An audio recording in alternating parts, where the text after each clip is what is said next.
Hello everyone, welcome you in my YouTube channel. I am Dr. Mohammad Sirajul Akfaisi.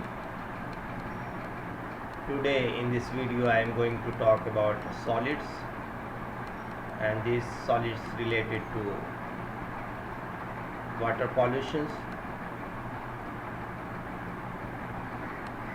You know, the principal source of solid in water bodies may be either natural or due to human activities. Two process, natural or human activities. Among the natural sources, soil erosion, minerals, leaves, humans, etc. are important, while the human source include domestic effluents and sewage, industrial effluents and agriculture effluents.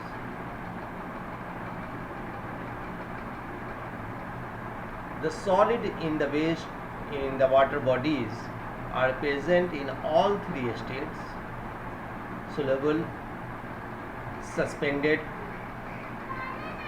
and as sediments, and are both organic and inorganic in nature. While minerals and industries are responsible for contaminations of inorganic solid, organic solid in water come from animal waste and industrial effluents.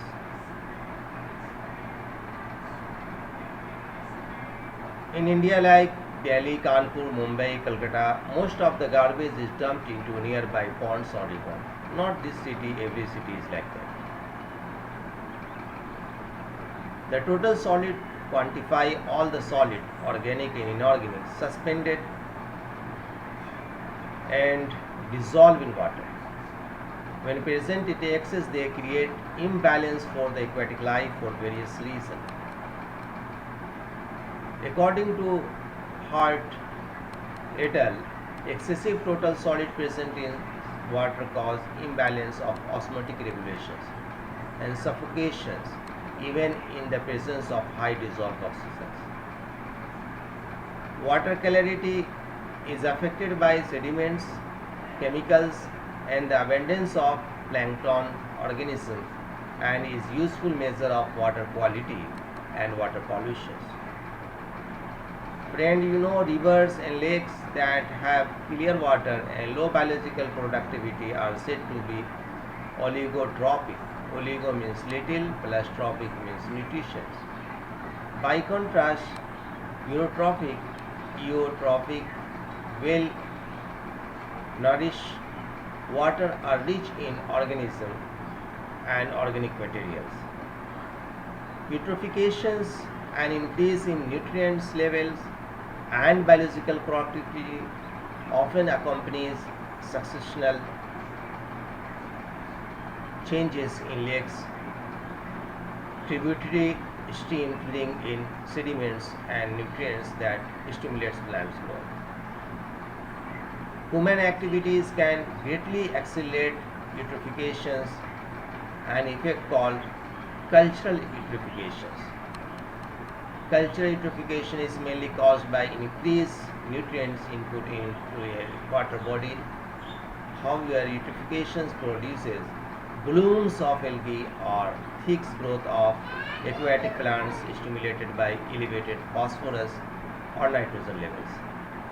Bacterial populations then increase, fed by larger amounts of organic matter.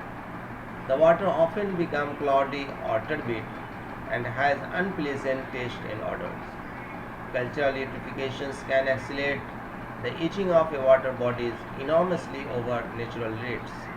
Lakes and reservoirs that normally might exist for hundreds or thousands of years can be filled in a matter of decades.